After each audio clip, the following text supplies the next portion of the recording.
Hello guys, आपको मेरे channel पर स्वागत है।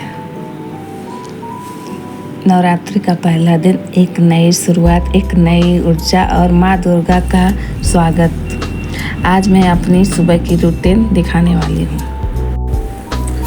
आज की सुबह कुछ खास है क्योंकि आज नवरात्रि का पहला दिन है। नवरात्रि का मतलब ही होता है कि साफ सफाई, सकारात्मक ऊर्जा और नई शुरुआत। और इसकी शुरुआत मैं अपने घर को साफ करके कर रही हूँ। हम आपको बचपन से ही सिखाया गया है कि नवरात्रि में घर को एकदम चमकाना चाहिए क्योंकि माँ दुर्गा खुद हमारे घर में पधारती। इसीलिए मैं सफाई को सिर्फ एक काम नहीं बल्कि एक पूजा की तरह लेती हूँ। वैसे तुम्हारे घर में नवरात्रि की सफाई कब शुरू होती है? एक हफ्ता पहले या एक दिन पहले?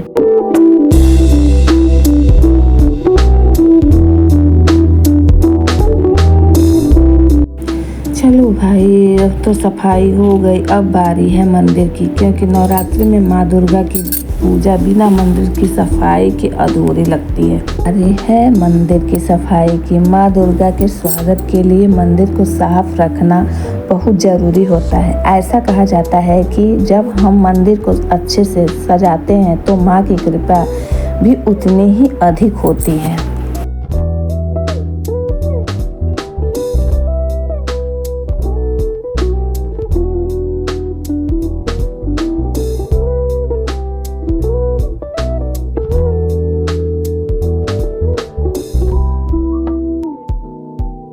आपको पता है कि नवरात्रि क्यों मनाई जाती है? अगर आपको नहीं पता तो मैं बताती हूँ। नवरात्रि के पीछे एक बहुत ही शक्तिशाली कहानी है। माँ दुर्गा और महिषासुर का युद्ध। महिषासुर को ब्रह्मा जी ने वरदान मिला था कि उसे कोई भी पुरुष नहीं हरा सकता, लेकिन उसने अपनी शक्ति का गलत इस्तेमाल करना शुरू कर दिया। तब देवी दुर्गा ने 9 दिनों तक युद्ध करके उसे हराया था। यही वजह है कि हम 9 दिनों तक माँ दुर्गा के 9 रूपों की पूजा करते हैं। मुझे नवरात्रि इसीलिए बहुत खास लगती है क्योंकि ये नारी शक्ति का सबसे बड़ा उत्सव है। माँ दुर्गा हमें सिखाती हैं कि लड़कियाँ सिर्फ कोमल नहीं होती हैं, वो शक्तिशाली भी होती हैं। तो अगर कोई तुमसे कहे कि लड़कियाँ कमज़ोर होती हैं तो उन्हें माँ दुर्गा की कहानी याद दिला देना।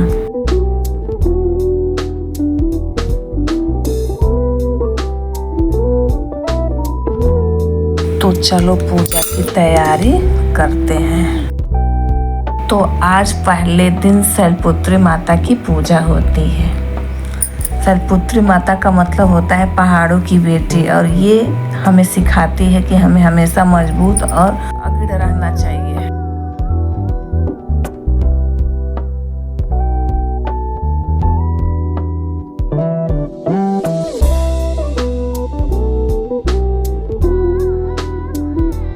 और सफाई और पूजा के बाद बारी है खाने की। लेकिन आज का खाना थोड़ा अलग होगा क्योंकि नवरात्रि का पहला दिन है और मैं व्रत भी रख रही हूँ। मेरे से कौन व्रत रखता है और तुम्हारा फेवरेट व्रत वाला खाना क्या है? मुझे तो सबसे ज़्यादा साबूदाने की खिचड़ी पसंद है।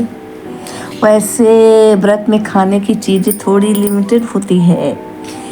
आलू, साबूदाना, सिंघाड़े का आटा, फल और दूध। लेकिन यकीन मानो इसमें भी बहुत टेस्टी चीज़ें बन सकती है। पहले मुझे लगता था कि व्रत में खाना कम होता है, लेकिन असल में तो जितना हम खाते हैं उतना नॉर्मल दिनों में भी खाते हैं। पकौड़े, खीर, आलू टिक्की, सब कुछ। और हाँ, नवरात्रि से व्रत रखने का नाम नहीं है बल्कि ये एक तरह की डाइटिंग भी है। हल्का और स्वादिष्ट खाना खाने से बॉडी और माइंड दोनों शुद्ध होते हैं। एक टिप याद रखना, व्रत में ज़्यादा तली भुने चीज़ें खाने से बचना चाहिए। जितना सिंपल खाओगे उतना अच्छा महसूस करोगे। ये गाइज, अब हम मिलते हैं अगले ब्लॉग में। तो चलते चलते मैं आप लोगों से ये कहना चाहती हूँ कि नवरात्रि में सिर्फ शरीर का नहीं, मन का भी उपवास होता है। मतलब गुस्सा कम, शांति ज़्यादा। पॉजिटिव रहो, अच्छे काम करो और जितना हो सके दान पुण्य करो। धन्यवाद।